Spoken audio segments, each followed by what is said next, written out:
अचानकच असा त्यांच्या डोक्यावर कुणीतरी टपली मारली. त्यांनी मिररमध्ये बघितलं तर तिला मिररमध्ये फक्त हात दिसत होता. ही जी नर्स होती त्या पेशंटला घेऊन बसलेली.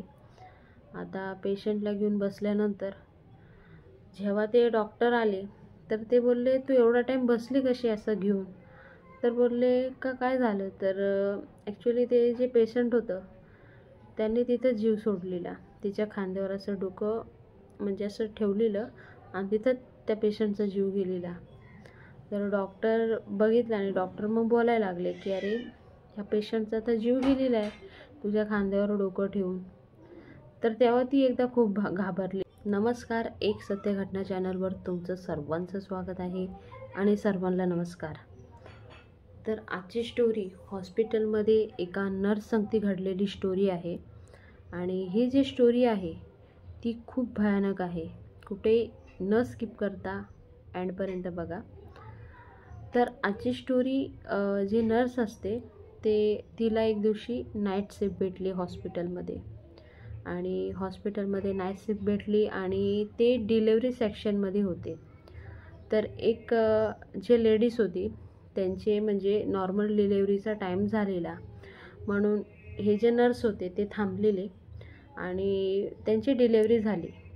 आता रात्री 2 वाजता डिलेवरी झाली तर त्यानंतरचा पिरियड म्हणजे खालीच होता, म्हणजे कोणीच डिलेवरीला नव्हतं. दुसऱ्या दिवशी ती जे डेट होती त्या दिवशी ते ॲडमिट होणार होते पेशंट.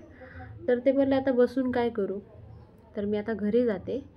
आणि घरजवळच होतं तरी 4-5 किलोमीटरच्या अंतरावर. त्यांच्याकडं गाडी होती, स्कूटी.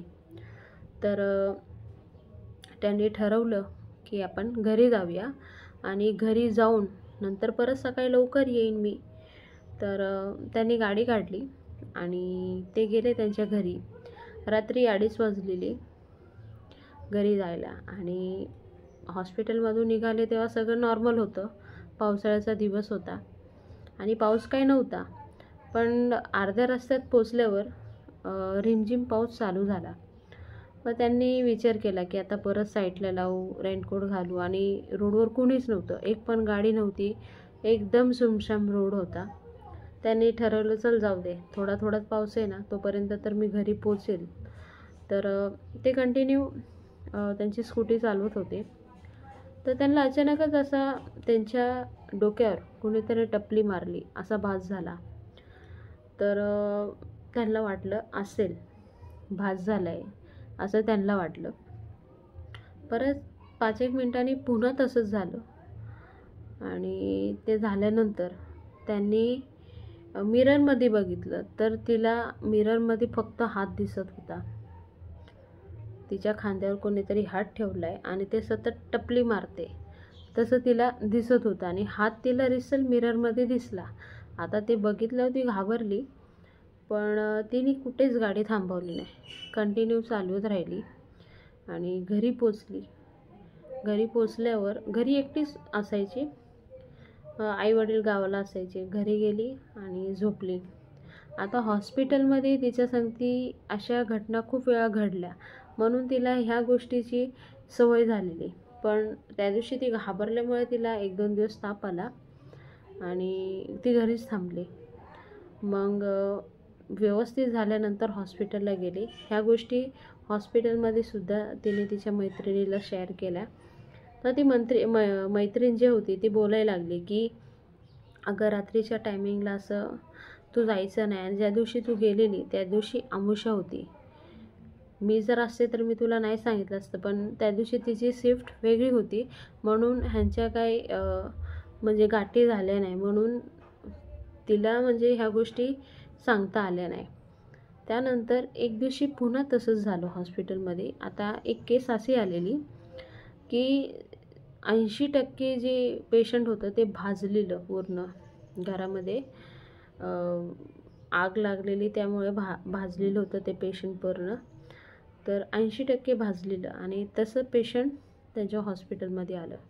तिची जी चमडी होती ती पूर्ण अशी लटकत होती. आता रात्रीचा टाईम होता आणि आणल्यानंतर हॉस्पिटलमध्ये स्टाफ कमी असतो रात्रीचा. त्या दिवशी पण ह्याच ताई तिथे सापडल्या आता डॉक्टर बोलले तुम्ही फक्त आहे ना तिच्यावर लक्ष द्या, इथं बसा बाजूला आणि तिला फक्त एक असा टेका देऊन बसवा, कारण झोपवल्यानंतर आपण पुन्हा तिला उचलू शकत नाही, कारण हात तिच्या बॉडी म्हणजे आपण पकडायला गेलो ना तर बोटं तिच्या बॉडीमध्ये जात होते. म्हणून डॉक्टर बोलले तिला आता बसूया, त्यानंतर जेव्हा आपण ट्रीटमेंट चालू करू त्या टायमिंगमध्ये तिला नंतर झोपवता येईल. तर नर्स तर घाबरत होती, पण डॉक्टर बोलले तू काय घाबरू नको, टेन्शन घेऊ नको, आम्ही 5 मिनटात येऊ. कारण ते जे सगळं त्यांचं जे सामान होतं ते आणायला गेलेले डॉक्टर आणि एक दुसरी नर्स. तर ही जे नर्स होती त्या पेशंटला घेऊन बसलेली. आता पेशंटला घेऊन बसल्यानंतर जेव्हा ते डॉक्टर आले तर ते बोलले तू एवढा टाईम बसली कशी असं घेऊन. तर बोलले का काय झालं. तर ॲक्च्युली ते जे पेशंट होतं त्यांनी तिथं जीव सोडलेला, तिच्या खांद्यावर असं डोकं म्हणजे असं ठेवलेलं आणि तिथं त्या पेशंटचा जीव गेलेला. तर डॉक्टर बघितलं आणि डॉक्टर मग बोलायला लागले की अरे ह्या पेशंटचा तर जीव गेलेला आहे तुझ्या खांद्यावर डोकं ठेवून. तर तेव्हा ती एकदा खूप घाबरलेली. म्हणजे असे किस्से तिच्या संगती हॉस्पिटलमध्ये खूप वेळा झाले. तर हॉस्पिटलमध्ये सुद्धा अशा गोष्टी घडतात आणि असे अनुभव तिला खूप वेळा आलेले. तर तिने हे अनुभव शेअर केले.